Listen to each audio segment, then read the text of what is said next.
On today's show, Media Day is approaching. The big trade happened with Dame Lillard heading to the Milwaukee Bucks, and mailbag questions, the latest news, and more. All of that is on the way. You are Locked On Hawks, your daily Atlanta Hawks podcast. Part of the Locked On Podcast Network. Your team every day.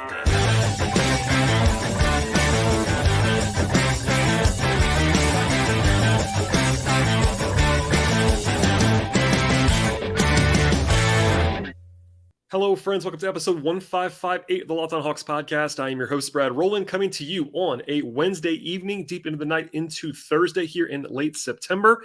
And as always, at the top of the podcast, I should encourage you to make us your first listen each and every day. Check us out and subscribe anywhere you get your podcasts, places like Apple, Spotify, Google Podcasts, and also YouTube on the video side. We've been very, very busy in this space in recent days.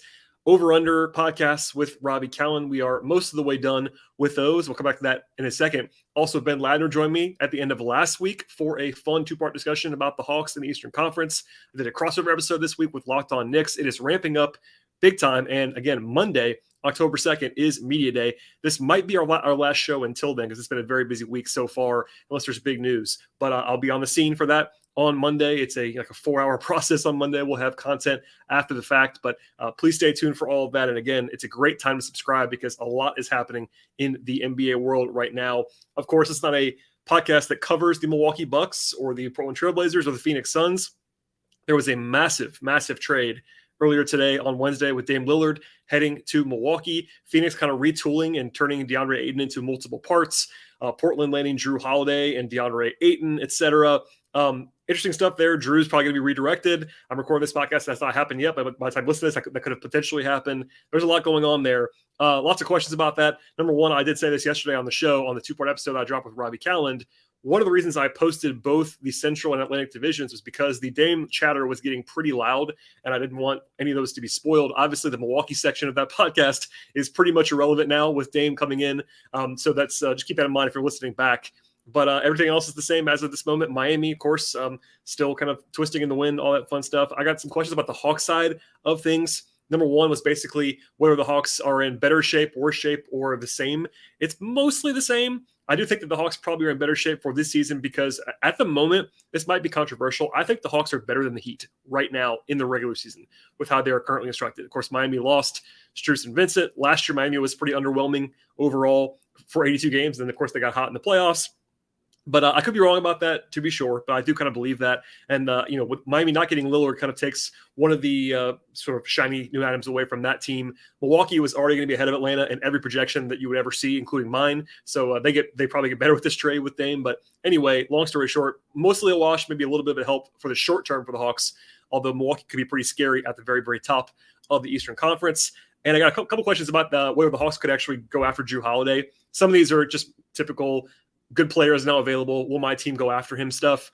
Jrue is fantastic. I'm a big fan of Jrue. He would really help the Hawks probably, but it's not really plausible, I would say, right now for Atlanta. The pathway to getting Jrue would almost have to be, I don't want to say definitely have to be, but probably would have to be DeJounte Murray, and he cannot be traded until January after he signed an extension back in July. So it would be hard to see a world with Trey, DeJounte, and Jrue on the same team. I guess Jrue could play the three a little bit defensively because he is so bulky and physical, but realistically, you're probably not going to build your roster that way. So it'd be pretty weird. Drew's also on an expiring contract, all those things. So while he'd help a lot of teams, it's worth noting he's also been kind of shaky offensively in the playoffs, to be sure, all those things. But for now, it's not really a Hawks story, but certainly shook up the over-unders and shook up the entire NBA and the thought process and all of the discussions that were happening on Wednesday. And really media day for most teams in the league is Monday. So it's going to be a big topic around the association. From there, some news to touch on in the last couple of days. Chris Silva signed an Exhibit 10 contract, which I believe I was the first one to report it was Exhibit 10 with the Hawks. Basically referred to a training camp deal, basically that allows the Hawks to give a player some guaranteed money up to $50,000, could be less than that as well, and allows the team crucially to funnel that player to the G League in College Park if they want to do that. In some of these constructions, you can have the player be converted to a two-way deal, but Silva actually was already ineligible for a two-way contract, but I'm burying the lead now. Silva has already been waived by the Hawks. So basically within a day or two of that actually transpiring, he was waived by the Hawks. Now, that's not like a huge surprise. And really the reason why you do this in the first place and get that kind of contract out is because you're trying to get that guy to go to your G League team. Silva played, I believe, like 22 or 23 games with College Park last year. He's a 27-year-old guy, not a huge upside piece. It's one of those like training camp deals. And honestly, the Hawks usually have a couple of guys around the training camp roster that had no chance of making the team. Silva would have been one of those this year. But more importantly, the Hawks already have a very, very full roster when it comes to the full 15 guys plus 3 two-ways. It's a pretty big full roster for training camp and no real injuries that I'm aware of right now. So you don't have the same incentives kind of bring in more bodies to scrimmage, all that fun stuff too. So for now, not a huge takeaway there, but I just want to touch on that. The reason why you do that is to have Silva funneled to College Park. He is a nice insurance policy and a good guy to have around by all accounts. 27-year-old, again, knows how to play. He defends. He's well-liked. He's familiar with the system in College Park, but nothing really to see there beyond that. Also, old friend Tyrese Martin signed a deal with the Minnesota Timberwolves. It was reported this week. Martin, it looks like probably a training camp deal for Tyrese. Just kind of a reminder that his star has fallen a little bit because, when the Hawks basically waived him from his contract, it was not universally beloved by Hawks fans. It didn't surprise me. I had no problem with it whatsoever. And really, it's kind of indicative of his market or lack thereof that he signed essentially a training camp deal with Minnesota. Now, he could make the team. That's plausible, I suppose, but he was not necessarily hugely high demand, but still a guy I'll be rooting for. I like Tyrese quite a bit. And there you go on that. But other than that, like the news has not been huge for the Hawks. I saw some video and people kind of speculating a little bit. Yes, by my count and what I've heard, the vast majority, if not the entire Hawks roster, is already in Atlanta. Teams can't officially practice until after media day, but this is not anything new, especially if the stars are around. Generally speaking, players will come in and do workouts that look a lot like, they're scrimmaging and playing some serious basketball, and guys like to stay in shape. Guys take time off in the summer, and then by the time you get to like August and especially September, most guys in the NBA are playing a lot of basketball, ramping back up, getting themselves in shape for training camp, because you don't want to show up to training camp out of shape because, yeah, you can play yourself into shape, but certainly if you're trying to be competitive, I know the Hawks were kind of, I guess, videoed, doing some soccer stuff today at their facility. Most guys were seeing that video. Not a surprise if you were paying attention closely to the world of the NBA, but I believe that mostly the roster, if not the entire roster at this point, is already in Atlanta because media day is Monday and they're getting ready to go playing together and getting familiar with each other, which is always a good sign under a new coach and all that fun stuff as the season looms. Okay. The rest of the podcast is going to be your mailbag questions. I haven't done one of those in a while. Some Hawks mailbag questions from you, the listeners and viewers of this podcast. But before we get to that, a word from our sponsors on today's show.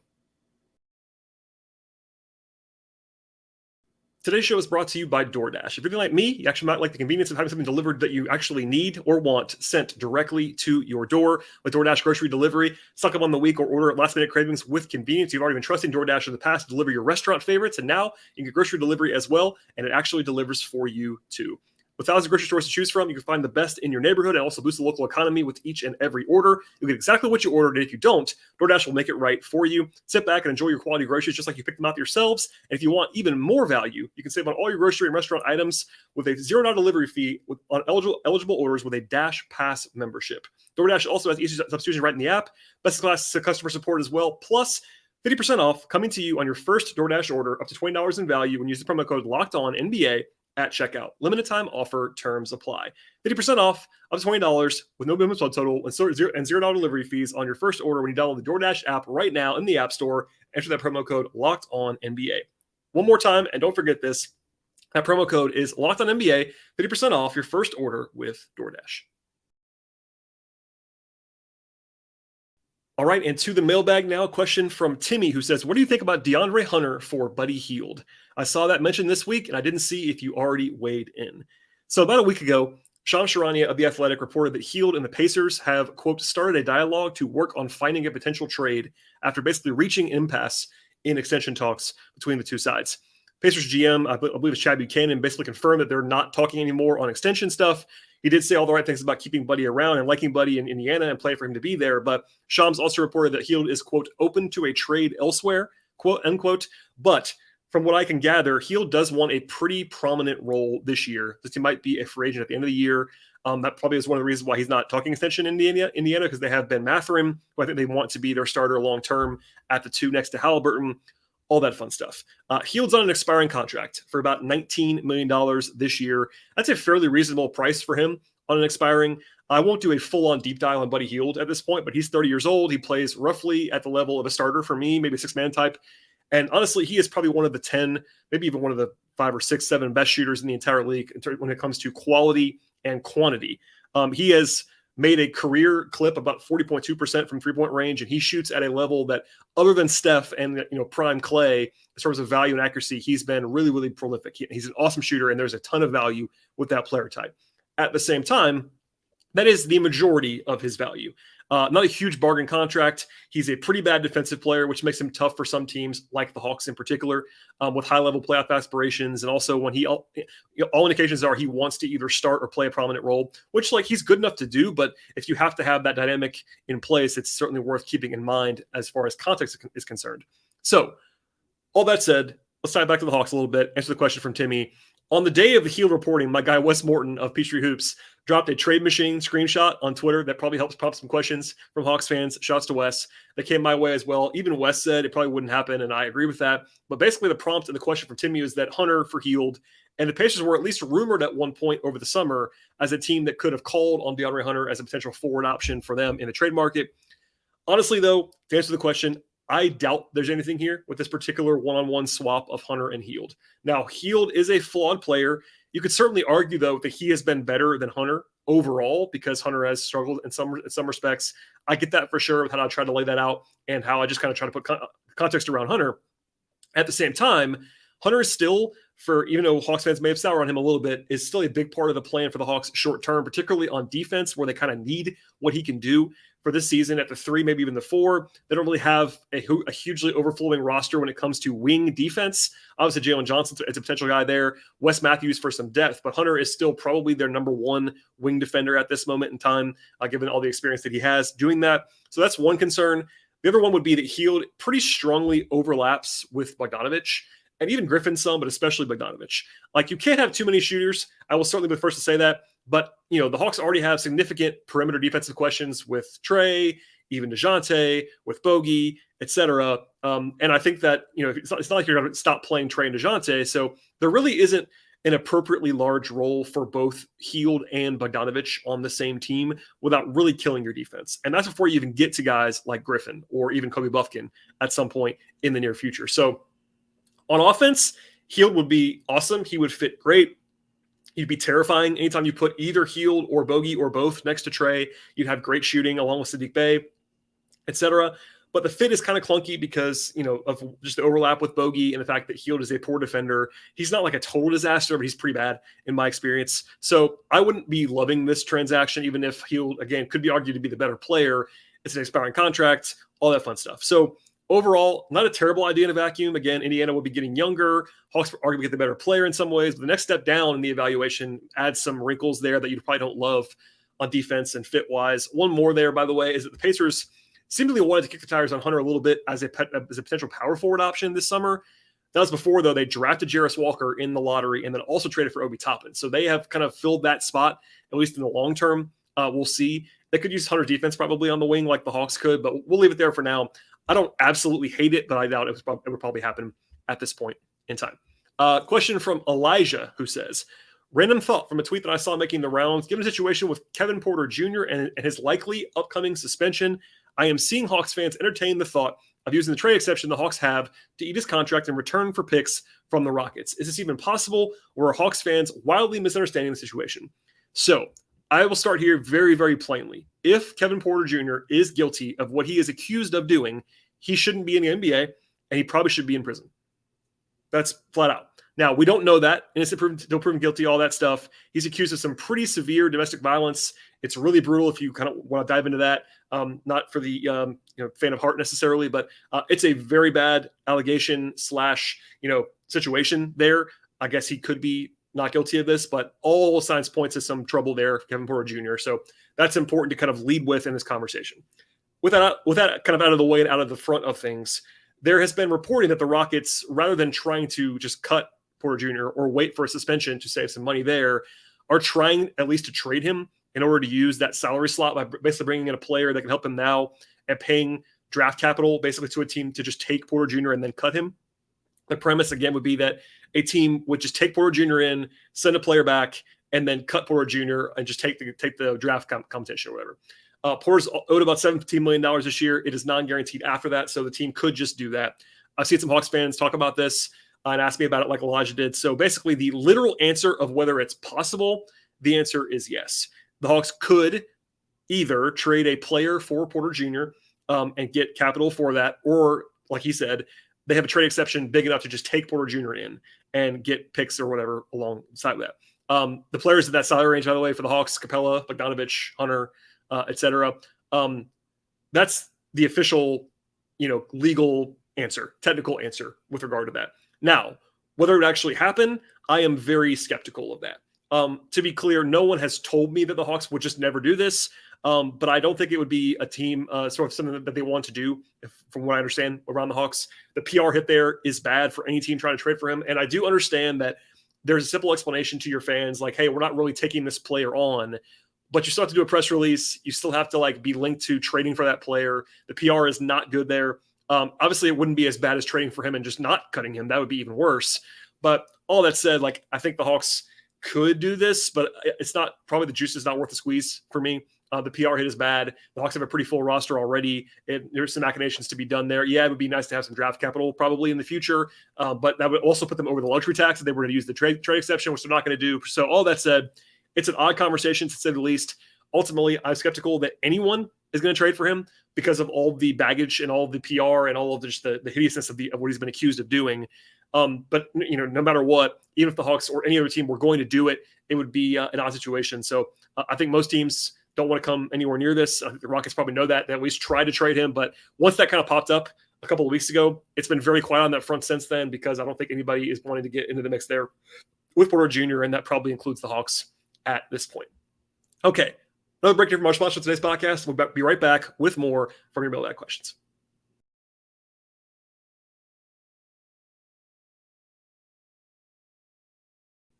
All right, question from Nathan, who says, it's time again to get hot and bothered by NBA 2K ratings. Have you seen the Hawks numbers, and what do you think?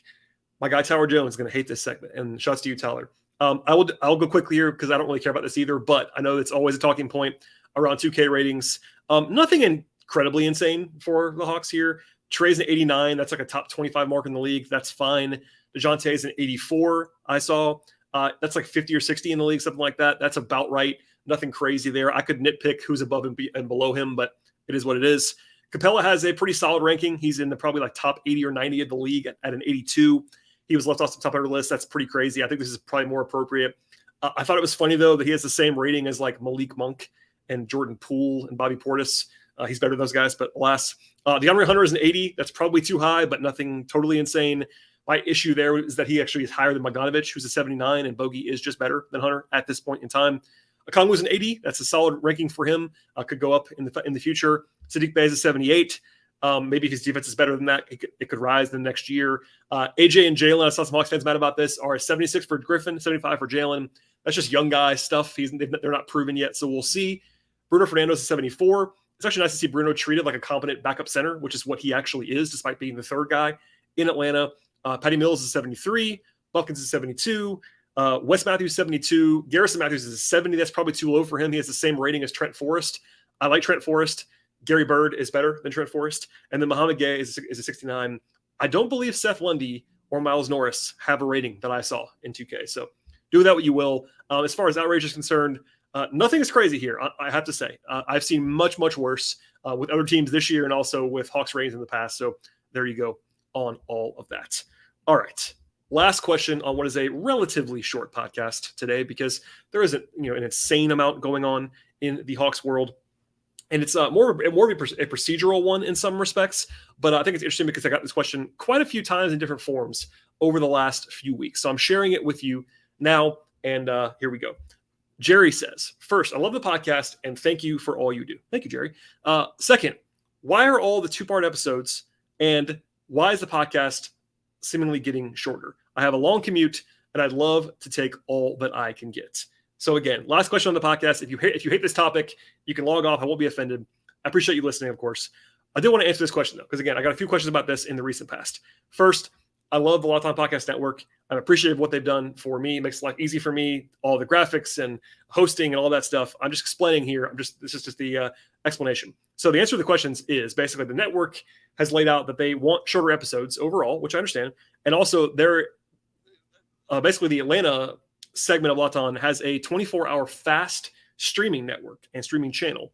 And because of that, there are like some restrictions on the length of video episodes that can kind of be there and all that stuff. I'm not going to go through all the details on that, but basically folks that are not longtime listeners might not know this, but I used to do some pretty long episodes, like single episodes, like hour plus, sometimes with Robbie Callan or Tyler Jones or Glenn Willis or whatever. We could go on a topic and just keep going and going and going and going. Now, basically, this has probably always been the case. I never go more than like probably 30, 35 minutes by myself almost ever. That's post-game shows or news shows or breaking news or, emergency podcasts or analysis, all that stuff. But if I have a guest on, I do like to let the conversation kind of go and flow and maximize that time appropriately. If I'm going to have somebody on, I want to talk to them for some depth if possible. And that leads to some longer episodes and some deeper dives. And again, I feel like listeners generally like when I have people like Glenn or Tyler or Ben Ladner or Robbie Callan or whoever else on the podcast, Wes Morton, Kevin Chenard, et cetera. So the solution to that, basically, rather than having to try to keep these shows so short by our previous standards with my guests, I like to kind of sort of the meeting in the middle is to have multi-part episodes. So that's basically why that happens. This Robbie Callan series, I got a question about this recently. I'm not required to do over-unders. I just like talking about that stuff with Robbie. It's kind of the dead zone still of the offseason. I really enjoy talking about the NBA in general. I know it's a Hawks podcast. We try to sprinkle some Hawks stuff in those conversations. But those are kind of uniquely set up actually to split up because they're division by division by division. But in general, I try to get like a solid stopping point in the conversation, kind of roll it over, try to tell you in sort of an intro and outro, like why we're doing that or what's coming, and please subscribe to the podcast, all that fun stuff. So all that said, it's going to be happening more and more. If you don't love that, my apologies. Hopefully you will stick with us no matter what. But basically the multi-part shows allow me to do a little bit of all the stuff that I want to do and that hopefully listeners enjoy doing with some more depth and still having the sort of free-flowing conversation that I like to have with my friends and guests and people that are really smart about the Hawks and basketball overall. So occasionally I'll have Glenn or Tyler on during the season and go long and it's multiple parts, but there are tons of games and mailbags and all that stuff that'll be just me and one part and more cut and dry. So hopefully you will subscribe to the podcast and stick with us throughout the season. That'll be the last time I talk about that. So there you go. Answering all those questions that I keep getting in the last couple of weeks and months. Speaking of which, that will end today's episode, but please take a moment right now and subscribe to the podcast on your platform of choice, whether it's Apple or Spotify or Google Podcasts or YouTube, Podbean, all those fun places. If you love the show also, you can even subscribe and download the show multiple times to help support the efforts of the podcast. Also, the podcast network has Locked On NBA and Locked On Fantasy Basketball and all kinds of great shows for your listening pleasure. Also, make sure to check out our sponsors. Always, today's is DoorDash, in addition to FanDuel and others. Leave a 5-star rating and review if you love the show as well on especially Spotify and Apple, where you can actually do that. The last thing also is, because this is a mailbag episode, I should also say, if you have mailbag questions like some of the ones that I answered today, email the show at lockedonhawks@gmail.com. lockedonhawks@gmail.com. Also, you can send questions or comments to us either at BT Rowland on Twitter /X or at Locked On Hawks there as well. And the third way to ask questions, if you want to utilize it for the mailbag, is to leave a 5-star rating on Apple Podcasts. If you leave a question there, I will try to answer that and add it to the list of mailbag questions. And there's not like a formal list. People always ask me that. I don't have like a huge stockpile because I've probably used a lot during the offseason, but certainly I always throw them on there and I kind of keep them hopefully relevant and also like thematically if I can have time to find those questions. So keep them coming always. And if I'll answer them on the podcast or I'll try to be responsive on social media or wherever. I also have a Patreon, patreon.com/BT Rowland, if you want to support that effort as well. So anyway, thank you for listening, everyone. I really appreciate it. One more time, Media Day is Monday. Media Day is Monday. If you listen to this podcast on Thursday, Friday, Saturday, etc., Media Day is Monday at 10 o'clock. So you'll hear from Quinn Snyder. You'll hear from Landry Fields. You'll hear from Trae Young and DeJounte Murray, all those guys. So that'll be a lot to cover on that show. I might have a show between now and then, but no guarantees. Regardless, though, I'll be back after Media Day with a full wrap of what transpired there. Thank you so much for listening to the podcast, everybody. I really, really appreciate it. The season is here. We made it. Stay tuned for much, much more in this space. We'll see you all next time.